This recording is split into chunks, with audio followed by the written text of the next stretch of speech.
uma alegria ter você aqui com a gente. Eu já quero fazer um pedido para você logo no começo. Você já segue o nosso canal? Já tá curtindo? Não? Então segue aí, curte esse vídeo, compartilha com as pessoas, porque sempre o conteúdo que a gente traz aqui é muito bacana e com certeza vai ajudar muita gente. Então, assim, o Carlos, quando foi a Assis a primeira vez, eu não quis mais sair de lá. Então ele chega pra mãe dele e diz assim: mama, a senhora me sepulta aqui? Nossa. Né? Mas Carlos pera, filho. tá sepultado em Assis. Tá. Mas, filho, eu vou morrer primeiro. Mama, a senhora me promete que me sepulta aqui. E 2 anos depois o Carlos morreu. Né? E Dona Antônia entendeu. E ela mudou com todo mundo, com a família toda para Assis. E quando ele fala isso, ele não sabia da doença. Não, porque ele não tinha doença nenhuma.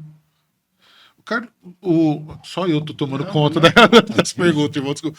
Mas o Beato Carlos, ele morre do quê? De uma leucemia. Descobriu leucemia. na terça e morreu na quinta. Ele descobriu na terça e morreu na quinta. Fulminante. Meu Deus. Você sabe que, padre, eu falo assim, nós que somos pais, né? Eu tava discutindo, quando a gente soube que vocês viriam trazer a relíquia do Carlos aqui, eu falava assim, uma dicotomia muito grande, né? A dor do pai e da mãe de perder o filho e a alegria do filho ser um santo. Né? Então eu ficava assim, eu comentava com o irmão Francisco ontem, me arrepiava comentar, porque para um pai e para uma mãe é algo impensável, né? Infelizmente a gente sabe que acontece muito, mas é algo impensável. De repente se deparar com essa história, nossa, meu filho é santo, e eu acompanhando o que o senhor estava falando, assim, ela foi a grande divulgadora, né, da história, né? Como é bonito isso, né? Como é grande. Mas eu vou deixar o irmão Francisco também falar, senão... Outra coisa também importante, era filho único. Era filho único. Meu Deus. Imagina perder o único filho, né, de uma doença. Mas o Carlos preparou para esse momento. Então já houve um ressignificado da dor. Não teve essa dor o luto da família Kutz não foi como um luto que a gente... do que acontece conosco, que um filho que perde, que morre de um acidente, que está com câncer. É diferente. O Carlos foi preparando tudo isso. Entendi. Então, quando o Carlos morre, o luto já foi ressignificado, ela não teve tempo de ter essa dor que nós entendemos da falta, porque foi a forma de santidade, o que foi envolvendo, o que foi acontecendo na sequência, fez com que ela ressignificasse isso de forma muito rápida. Ele se manteve presente. O Carlos está vivo, eu defino isso. Então ele não está presente fisicamente, mas está vivo. Dentro do coração da mãe, em tudo, porque ela respira, acorda, toma café da manhã, almoço e janta, é Carlos Kutz. Padre, no caso, eu vi o senhor falar certa vez, eu tinha até uma dúvida, depois o senhor mesmo esclareceu. Ele era filho único e quando ele morre, né, a mãe já tinha certa idade, ele teria dito para ela? Foi no sonho. Foi em sonho? No sonho, né, que eu ficasse tranquilo, assim, mãe, fica tranquila que daqui a pouco tô mandando aí, tá chegando aí uns irmãozinhos.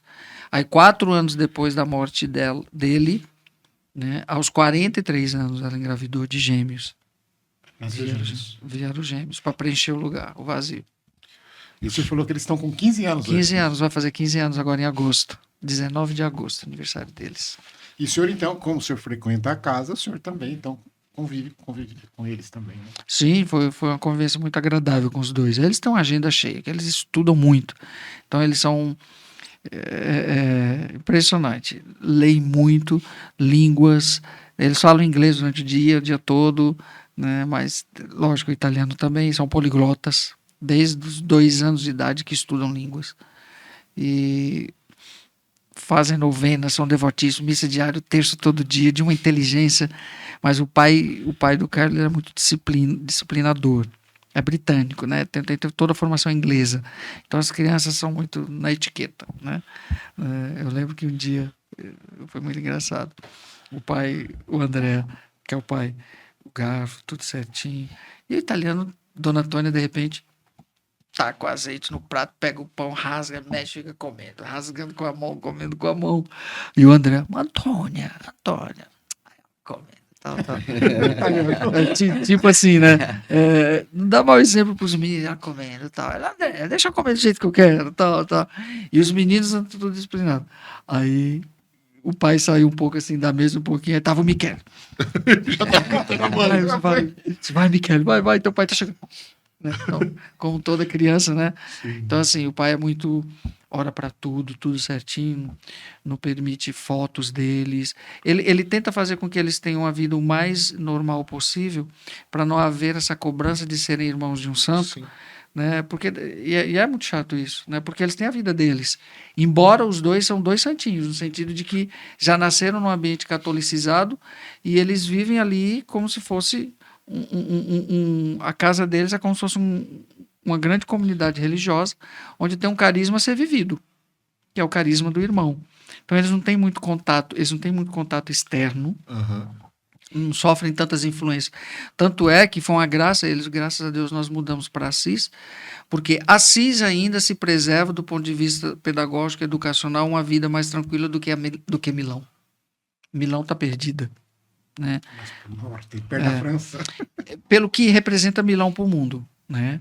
Capital da moda, aquela coisa do glamour, aquela agitação da grande metrópole e etc. E para criar os filhos naquele relativismo onde o que importa é o consumo de drogas e tantas outras coisas entre os jovens. Teve um coleguinha do Carlos mesmo que morreu de overdose. Nossa. Né? Colega do Carlos. Colega que foi da turma dele de escola, né? De overdose.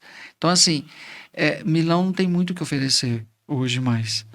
É uma cidade fria, cética, no sentido de que se vive em função do dinheiro, né, do ter, do poder. Né? E Assis resgata esse sentido mais original, né, como o Carlos mesmo buscava, ser original e não fotocópia. Então, Assis foi para eles esse... E foi o Carlos que preparou tudo isso. Porque ele fez com que a família mudasse para Assis depois. Lógico que mudaram depois da morte dele. Mas, em vida, eles compraram a casa lá porque o Carlos queria estar sempre nas férias em Assis. Já tinha casa antes. Já então, tinha, já. Durante o período. Por causa do Carlos. Por causa dele. Por causa dele, eles compraram a casa. Aí depois, quando vieram os gêmeos, eles compraram uma outra maior. Então eles têm 2 casas. Aqui eles viviam com o Carlos, quando era só eles 3 e o Carlos. E agora mora a avó, mora a tia, mora outros agregados com a família também. A avó é viva, então. Viva, a mãe da Dona Antônia.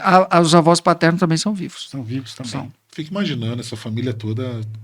Dia 27. Não, é isso Vão que eu estar fico todos na imaginando. canonização. Está todos A Luana, eu não sei, ela já está mais idade. dificuldade de andar, já com quase seus 90 anos. Mas eu acho que acredito que possam levar a Luana sim. Tomara que ela vá. Luana é a avó. É a avó, mãe da Dona Antônia, a gracinha. Ah, A Luana é muito fofa. que lindo. Era o xodó do Carlos.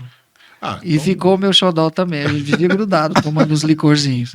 E o senhor vai estar lá também. Vou. Ah, claro. Vou celebrar. Vou Ah, celebrar. nossa. Aham. Olha que lindo. Informação relevante.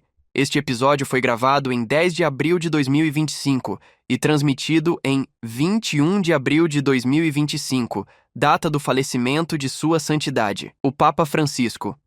Por este motivo, alguns trechos da conversa podem apresentar elementos fora de contexto, como, por exemplo, as referências à canonização de São Carlo Acutis, realizadas durante a gravação.